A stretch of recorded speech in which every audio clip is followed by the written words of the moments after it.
Hello guys, welcome back to this channel. Guys, इस video में हम लोग बात करने जा रहे हैं आईडीबीआई बैंक के बारे में। एक लेटेस्ट अपडेट आप लोगों के साथ शेयर करूंगा, लेकिन शुरू करें उससे पहले आपसे रिक्वेस्ट करना चाहूँगा, अगर आप इस चैनल को फर्स्ट टाइम देख रहे हैं तो प्लीज़ सब्सक्राइब कर लीजिए और बेल आइकन को हिट कर लीजिए ताकि आपको हर वीडियोज़ की नोटिफिकेशन मिलती रहें और आप सबसे पहले देख पाएंगे। तो गाइज़, आईडीबीआई बैंक के अंदर अगर आप देखें तो लास्ट ट्रेडिंग सेशन में 38.75 की ओपन प्राइस के बाद 38.50 का लो बनाया था और 39.80 का हाई बनाया था। इस बैंक का 52 वीक हाई है 56.20 का और 52 वीक लो है 19.20 का। मार्केट कैप है इसकी 41,773.08 करोड़ रुपए एनएससी के ऊपर। वहीं बीएससी के ऊपर अगर आप देखेंगे तो मार्केट कैप है 41,773.08 करोड़ रुपए। आपको लेके चलूँगा चार्ट के ऊपर, वहाँ से हम लोग देखेंगे कि इसके अंदर क्या पैटर्न हमें देखने को मिल रहा है। ये लास्ट ट्रेडिंग डे का आप पैटर्न देख सकते हैं। लास्ट के 5 डेज़ का ग्राफ मैं आप लोगों के सामने पेश करने की कोशिश करूँगा, आप दे सकते हैं। लास्ट के एक महीने के ग्राफ को अगर आप देखेंगे तो एक महीने में इसने लो बनाया है 33.4 का 22 अप्रैल 2021 को और हाई है 43.5 का 6 मई 2021 को बनाया था। लास्ट के 3 मंथ के चार्ट को अगर आप देखें तो 28.8 का लो है 19 फेब 2021 को बनाया था और इस यहाँ पे हाई अगर आप देखें तो 44.8 का है जो कि 12 मई 2021 को बनाया था।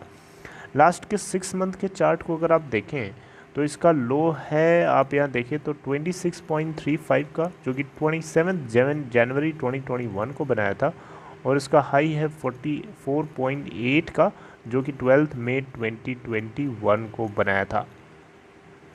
गाइस, अगर हम इसके मार्केट कैप जैसा कि मैंने आपको बताया 41,773 करोड़ है और अगर हम टेक्निकली देखें तो बहुत ज़्यादा बुलिश है और रिटर्न परसेंटेज तो देखने लायक है। आप देख सकते हैं, देख करके आपका मन खुश हो जाएगा। एयरटेल डेट में इस बैंक ने 24.92% का रिटर्न शो किया है, एक हफ्ते में 2.37 का रिटर्न परसेंट शो किया है, एक महीने में 14.94%, 3 मंथ में 33.97%, 6 मंथ में 4.72%, 1 ईयर में 93.77%, 2 ईयर्स में 4.02% है। 3 साल का अगर आप देखें तो 42.10% का नेगेटिव रिटर्न है। तो गाइज़, यहाँ पे मैं आप लोगों के साथ एक अपडेट शेयर करने जा रहा हूँ। इस बैंक को 200 करोड़ रुपए जो है लगभग मिलने की उम्मीद है और 200 करोड़ रुपए कहाँ से आएंगे, क्यों आएंगे, ये आपको जानना बहुत ज़रूरी है। देखिए यहाँ पे अपडेट क्या है, खबर कुछ ऐसी है गाइज़ कि आईडीबीआई बैंक जो है अपने म्यूचुअल फंड आर्म को जो है बेचने जा रहा है और इसके लिए इन्होंने बिडर्स को बुलाना शुरू कर दिया है। बेसिकली यहाँ पे अगर आप देखें तो आईडीबीआई बैंक ये दूसरी बार है जो अपने asset management company IDBI mutual fund को ये फिर से बेचने के लिए तैयार हो गया है। अब आप सोच रहे होंगे कि दूसरी बार क्यों है, पहली बार हो चुका है क्या?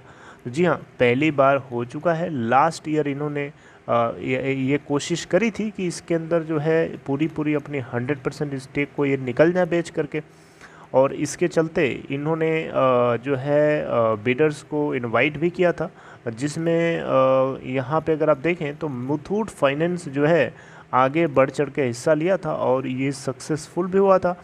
लेकिन बाद में जब आरबीआई से अप्रूवल की बारी आती है तो आरबीआई इसको नेग्लेक्ट कर देता है, यानी टर्न डाउन कर देता है, ये बोलते हुए कि ये आपका बिजनेस नहीं है। यानी ये जो एग्रीमेंट है basically non banking financial company को ऑपरेट करने के अकॉर्डेंस में नहीं है, इसलिए यहाँ पे डील कैंसिल हो जाती है। तो ये इनका फर्स्ट अटेम्प्ट था जिसमें इनको सक्सेस नहीं मिली, लेकिन इस बार ये फिर से अपने इस रिवाइज्ड प्लान को या अपने इस प्लान को इन्होंने रिवाइव किया है और इस बार उम्मीद है बैंक को कि लगभग 200 करोड़ रुपए जो है इनको इस बार यहाँ पे मिल सकता है इस सेल से बेसिकली। और ये बताया जा रहा है कि जो सेल से इनको 200 करोड़ रुपए के आसपास मिलेगा, ये अपने बैंक के इंटरनल कैपिटल पोजीशन को इम्प्रूव करेंगे। जी हाँ, अपने बैंक जो है अपने कैपिटल पोजीशन को इम्प्रूव करने की कोशिश करेगा ये जो प्रोसीड्स इसको मिलेंगी। देखिए 2010 में इसकी शुरुआत हुई थी। आईडीबीआई बैंक जो है, आईडीबीआई एसेट मैनेजमेंट के अंदर अगर आप देखें तो 66.67% होल्ड करता है। वहीं 33.33% की हिस्सेदारी जो है IDBI capital market and securities limited own करता है।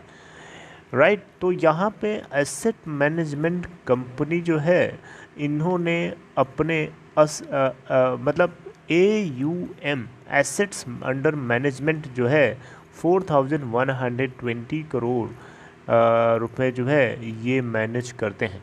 यानी सीधे सीधे समझिए कि ये अपने AMC बिजनेस के अंतर्गत, AMC बिजनेस के अंडर में 4120 करोड़ के एसेट्स को मैनेज करते हैं एज ऑफ मार्च 31, 2021। राइट, तो ये दूसरा अटेम्प्ट है बैंक का, और देखना होगा कि इस बार क्या इनको इसमें सक्सेस मिलती है कि नहीं मिलती है। अब आपको ये चीज़ बताने की ज़रूरत नहीं है, आपको ये चीज़ अच्छे से पता है कि इस जो आईडीबीआई बैंक है, अभी जल्दी ही इन्होंने Q4 के नतीजे रिलीज़ किए थे, और इस नतीजे के अंदर इन्होंने रिकॉर्ड तोड़ जो है प्रॉफिट शो किया था। अपने ईयर ऑन ईयर बेसिस पे अगर आप कंपेयर करेंगे, और even quarter on quarter basis पे भी देखेंगे, तो कंपनी ने, बैंक ने काफ़ी अच्छी इम्प्रूवमेंट दिखाई थी, और जिसके चलते जो है इसके अंदर हमें तेज़ी भी देखने को मिली थी। ऐसा नहीं है कि तेज़ी देखने को मिली नहीं थी, तेज़ी भी देखने को मिली थी। राइट, और अभी हाल ही में बैंक जो है आरबीआई के प्रॉम्प्ट करेक्टिव एक्शन से भी बाहर निकाला जा चुका है, और इसके पीछे खबर यही है कि बैंक की जो बैलेंस शीट है, बैंक की जो परफॉर्मेंस है, बैंक का जो बिज़नेस करने का तरीका है, उसके अंदर कहीं न कहीं सुधार जो है आरबीआई को देखने को मिला, जिसके चलते आरबीआई जो है इनको प्रॉम्प्ट करेक्टिव एक्शन के कैटेगरी से इनको बाहर निकाला, जो कि अच्छी बात होती है। प्रॉम्प्ट करेक्टिव एक्शन में कोई अगर बैंक होता है तो उसके बिज़नेस करने की जो बिज़नेस करने की जो उसकी लिमिट होती है वो काफ़ी श्रिंक हो जाती है। अब यहाँ पे देखिए, एक्चुअली में आरबीआई की तरफ से अभी एक इनिशिएटिव लिया गया था। रिसेंटली इन्होंने जितने लेंडर्स हैं यानी बैंक्स हैं, इन्होंने उनको सजेशन दिया था, सुझाव दिया था कि बैंक जो हैं अपने कैपिटल इंटेंसिव इंश्योरेंस कंपनीज़ के अंदर मैक्सिमम 20% की हिस्सेदारी रखें, उससे ज़्यादा ना रखें, क्योंकि यहाँ पे आरबीआई का मानना है कि बैंक्स को अपने कोर बिजनेस के ऊपर ज़्यादा फोकस करना चाहिए, और अपने सब्सिडरीज़ के अंदर 20% अपने कैपिटल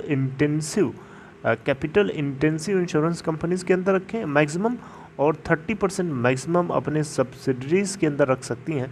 बाकी इसके अलावा वो कैपिटल उधर लॉक ना करें।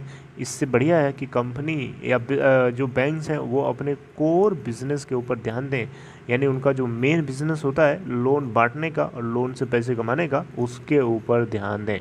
जिसके चलते आईडीबीआई बैंक जो है कुछ कंपनीज़ में स्टेक कम किया है। रिसेंटली आपको पता होगा कि इन्होंने बेसिकली आईडीबीआई फेडरल इंश्योरेंस के अंदर 23% जो है इन्होंने अपनी स्टेक को कर लिया है नीचे ले आकर के।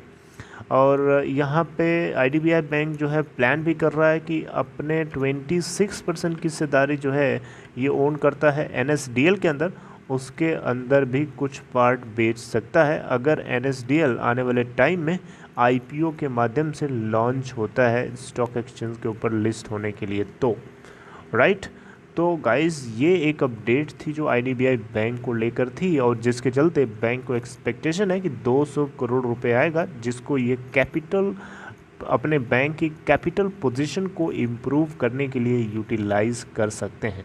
आई होप कि आपको इन्फॉर्मेशन अच्छी लगी। If you like this content guys, please give thumbs up to this video to encourage, and for opening Demat account you are interested, if then there is a link in description box of this video. You can click on that link to open your account in Upstox. See you guys next time, updating something new in next video.